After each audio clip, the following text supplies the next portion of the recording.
In this tutorial, we'll investigate the behavior scaled translation. Scaled translation enables dynamic movement of an element or group of elements linearly between 2 points referencing a defined scale. So to begin, we'll draw our scale, a simple horizontal line. I'll select Grid Snap On, select Horizontal Line Draw, and I'll draw it from the left-hand side of the layout over towards the right-hand side of the layout. I turn my grid snap on so my cursor moves freely across the layout.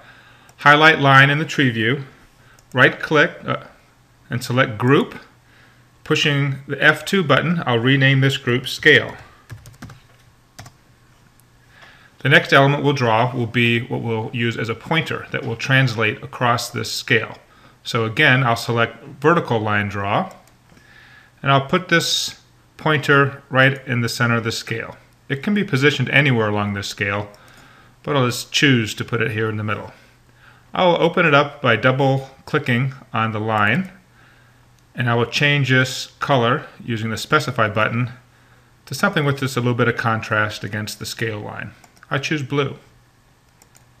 With that done, again I'll right click on line and go to group, and group this into a group. Pushing F2, I'll rename this pointer. This is where we'll put our behavior. This is so that in the future, if we want to add any other elements to the pointer with this behavior, we just put them inside this folder.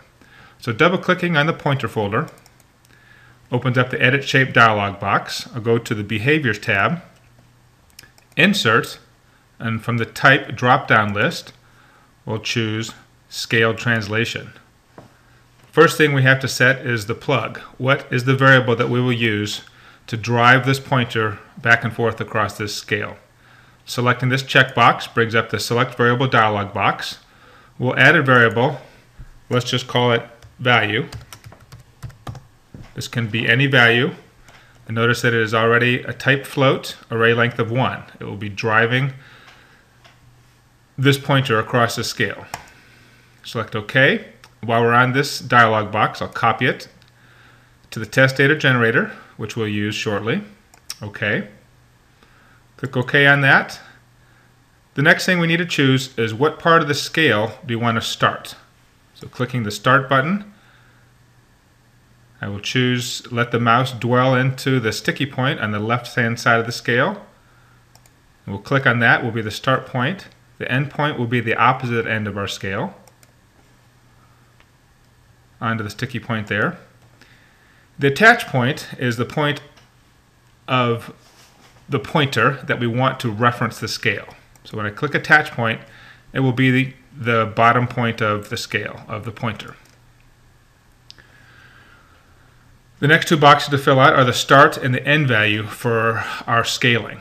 So I'm going to say just picking some numbers, the start value on the left-hand side of the scale will be -50, and the end value will be 50. These can be anything that you choose.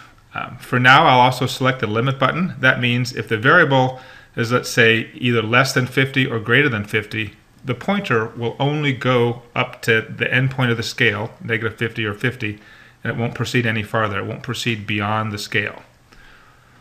So with all those boxes filled out, click on OK. I'll go ahead and run this. Open up my test data generator. Right click and paste my value variable. I'll go ahead and turn on my test data generator. Double click to open up the Edit Member dialog box. In the slew information from the drop-down list, I'll choose bounce, and we'll just make this variable bounce between -50 and 50 with an increment of 0.5. And you'll see that pointer now translates, referencing the scale across our scale.